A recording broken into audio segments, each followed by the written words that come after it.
My name is Allen Lynch. I am a Medal of Honor recipient for action in Vietnam. I've been helping veterans since I got out of the service in 1970. I worked for the Federal Department of Veteran Affairs, the Illinois Attorney General's Office, the Vietnam Veterans Leadership Program, and now I run a foundation. Well, he's a 20-year Navy chief, which goes high in my book. He served his country. He's also a small business owner, so he knows what it's like to have to meet a payroll and to run a business and all of that. That's impressive. And he has signed that agreement that says, I will be here 10 years and no longer. And I'm getting real sick and tired of career politicians who bounce from one political elected office to another just to, actually stay out of the workplace. They go down to Springfield, they camp there, they build an empire like our speaker has, and they don't know what it's like to actually meet the real people. Mike's a real person.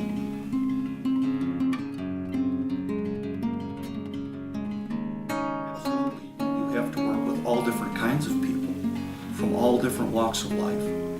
To be a leader, a Navy chief, which is a hands-on leader. It's not like, no offense to the officer corps, but it's actually getting down and dirty with the enlisted people and leading them. And there's a special quality of leadership that comes from that. Being a veteran, having served your country, having done all the things where it's kind of a life and death situation, on board ship is not like living at home or running a little office. Being on board ship means that you're making life and death decisions literally every day. And I think that gives a special edge to a veteran. We understand what it's like to lead. We understand what it's like to sacrifice. And I think a lot of our current politicians don't get that. They're there for themselves.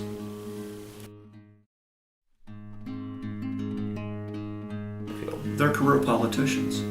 They go there to serve themselves. They don't really serve the people. And I know that there's a lot of real good elected officials from both sides of the aisle in Springfield.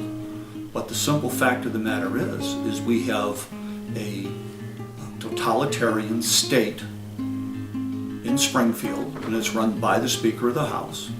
If he likes something, it gets passed. If he doesn't like it, it doesn't get passed. That has to end. And the only way we can end that is by electing non-career politicians to the Springfield legislature, be it Senate or House, and make sure that the Speaker's power is no longer. He has to go.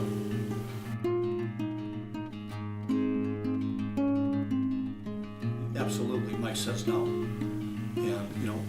And this goes back to what we see in Springfield.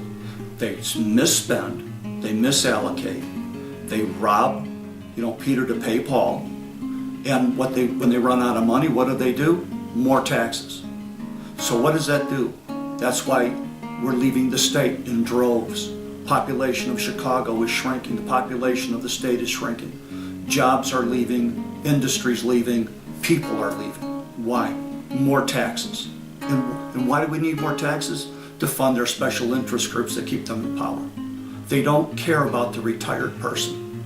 The attack ads against Mike are absolutely deplorable, because they're the ones that have ruined this state. They're the ones that have taxed the average citizen until he can't pay anymore.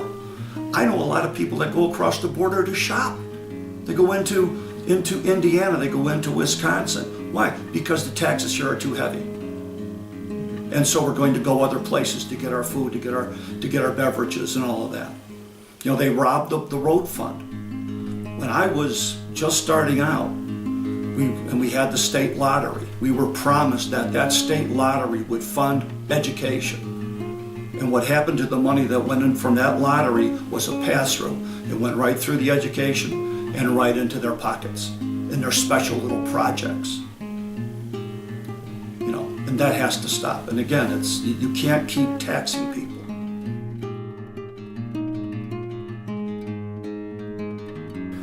I see a very strong leader. I see a man who is not afraid to stand his ground. He's for what he's for. He doesn't double talk. He doesn't put his finger in the air to see which way the wind's blowing. He's a real politician. And again, it's that whole idea of, I'm here for 10 years and then I'm done. You know, someone else has to come in. That says that I'm not going to be afraid to stand up and be counted if the vote's unpopular. That means I'm not going to pander to a constituency just to get reelected like career politicians do. So that's why I say vote for Mike. I'm Allen Lynch. I hope you join me in supporting Mike Amerzowitz for State Senate.